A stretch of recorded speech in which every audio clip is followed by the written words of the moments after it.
अब इस वक्त सन्नाटा ही उस जगह को डरावना बना रहा था।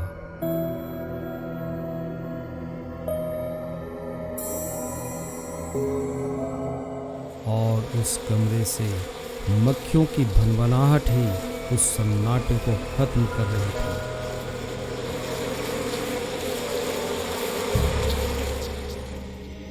इन सभी बातों में सबसे अहम बात ये थी कि सोमू इस दरिंदे के जाल में फंसा पड़ा था, और वो भी बेहोश।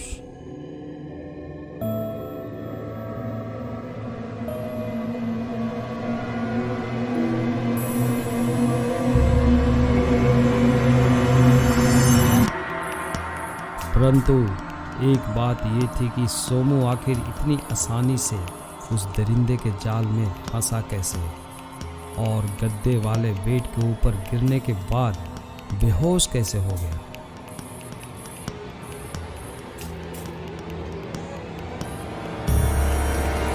ये बात कुछ अजीब सी थी, लेकिन इस सवाल का जवाब मिलने ही वाला था। उस दरिंदे को खंडहर में गायब हुए करीब 10 मिनट हो चुके थे।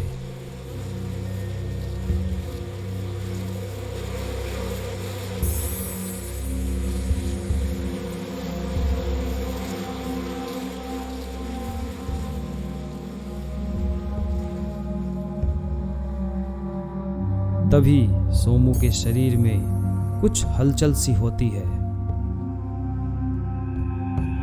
और वो अपने नजरों को इधर उधर ऐसे दौड़ाता है मानो सोमू को कुछ हुआ ही ना हो और वो एक्टिंग कर रहा हो।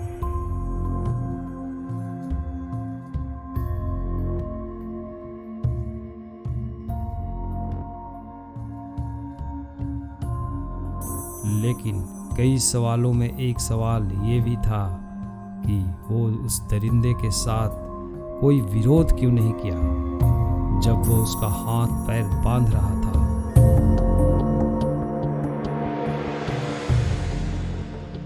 खैर, अब देखना ये था कि सोमू क्या करता है।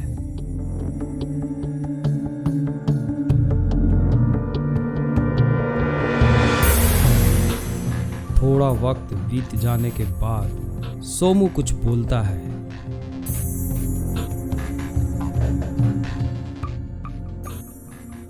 मैं तो जिंदा हूँ। मैं कहाँ हूँ? किसने मुझे बांध रखा है? कौन है यहाँ? सामने तो आओ।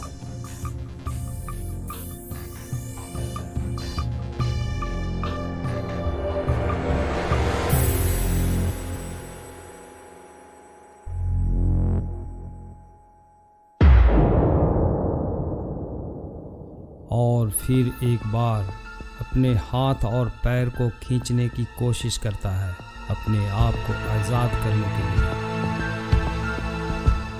लेकिन ये कोशिश बेकार हो रहा था। फिर भी वो कुछ समय तक प्रयास करता है, लेकिन असफल होता है। फिर वो मजबूर होकर शांत हो जाता है।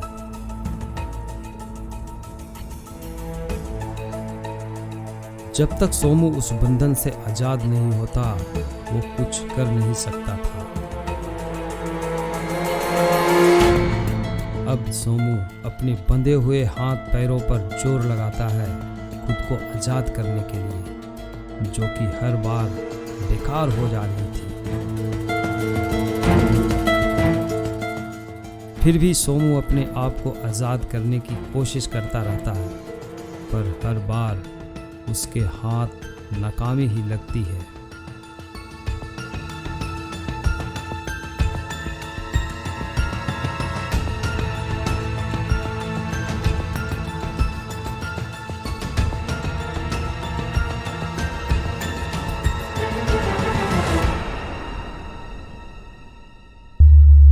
अब सोमू के लिए सबसे पहले उस बंधन से आजाद होना था, अन्यथा वो कुछ कर नहीं सकता, और उसका बंधन कोई इंसान या वो दरिंदा जिसने उसे बांधा था वही खोले।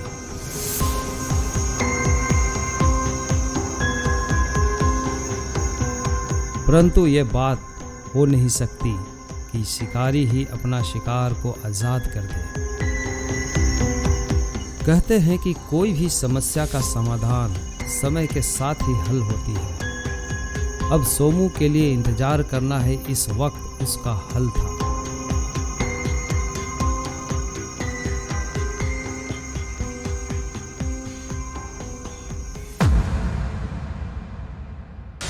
इधर के नज़ारे में सिर्फ खामोशी और अंधकार फैला हुआ था, जो अपने आसपास के मंजर को अपनी चादर ओढ़ाए हुए था,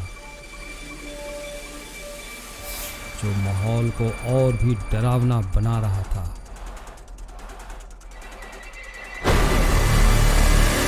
इस अंडरग्राउंड में आने का रास्ता सिर्फ सीढ़ियां ही थी और दूसरा जहां से सोमू गिरा था।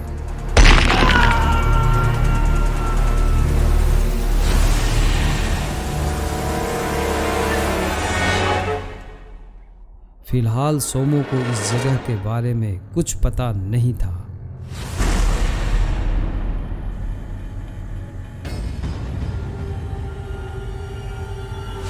और होता भी कैसे, वो तो ऑपरेशन थिएटर वाले रूम में ही देख पा रहा था।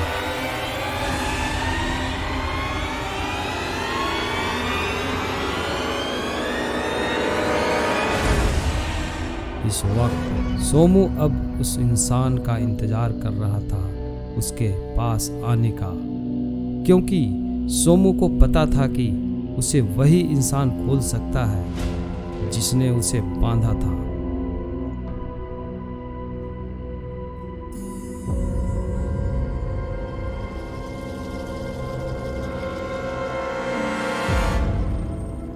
अब इंतजार, थकन और मायूसी से चूर सोमू को नींद आने लगी थी।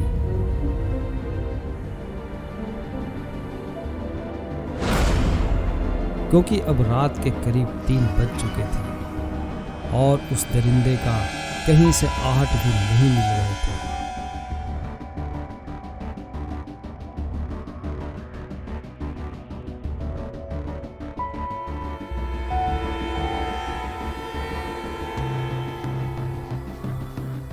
सोमू को उस जगह से आज़ाद होने के लिए उसका डिटेक्टिव दिमाग का ही इस्तेमाल करना होगा और दूसरा कुछ भी नहीं।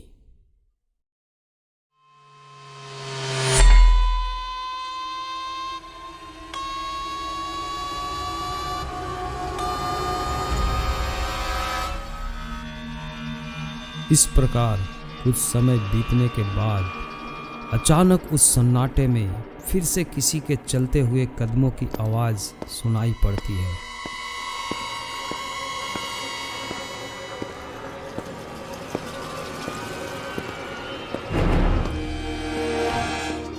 थोड़े समय बाद ऐसा लग रहा था कि कोई आ रहा हो उसी ऑपरेशन थिएटर की ओर जहां सोमू को बांध रखा था।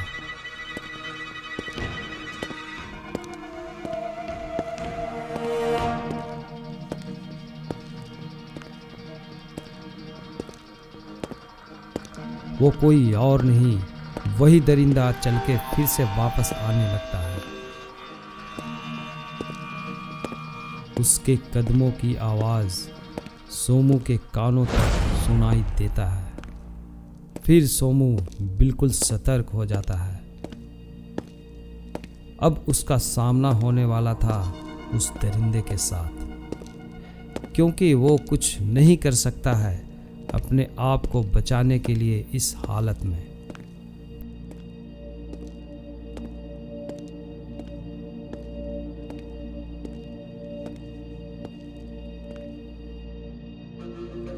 और थोड़े देर बाद वो दरिंदा दरवाजा खोलते हुए अंदर आता है।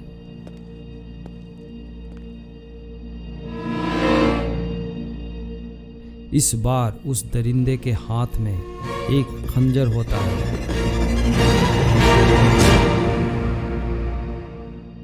और सोमू के पास आकर खुश होता है। फिर अजीब सी आवाजें उसके गले से निकलती हैं। वो आवाज ही डराने के लिए बहुत थी। क्योंकि वो दरिंदा कोई भी स्पष्ट शब्द बोल नहीं पाता था।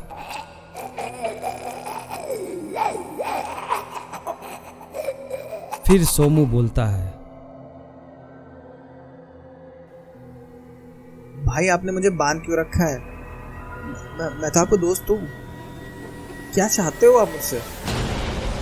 एक बार मेरा हाथ खोल दो, बहुत दिक्कत हो रही है। वैसे मैं आपकी मदद करना चाहता हूँ, मतलब मैं आपकी मदद कर सकता हूँ। आपको कुछ देना चाहता हूँ, आपसे दोस्ती करना चाहता हूँ।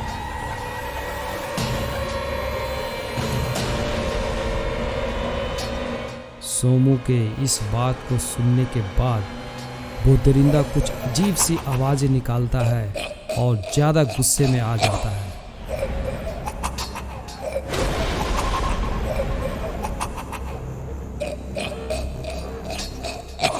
और फिर सोमू के ऊपर हाथ में लिए खंजर से ज़बरदस्त वार करता है और फिर कुछ कटने की आवाज़ के साथ सब शांत हो जाता है। वो दरिंदा सोमू पे वार करता है तो क्या सोमू को काट डालता है? क्या सोमू का अंत अब हो गया इतनी आसानी से? इसका जवाब अगला एपिसोड में देखें जल्द।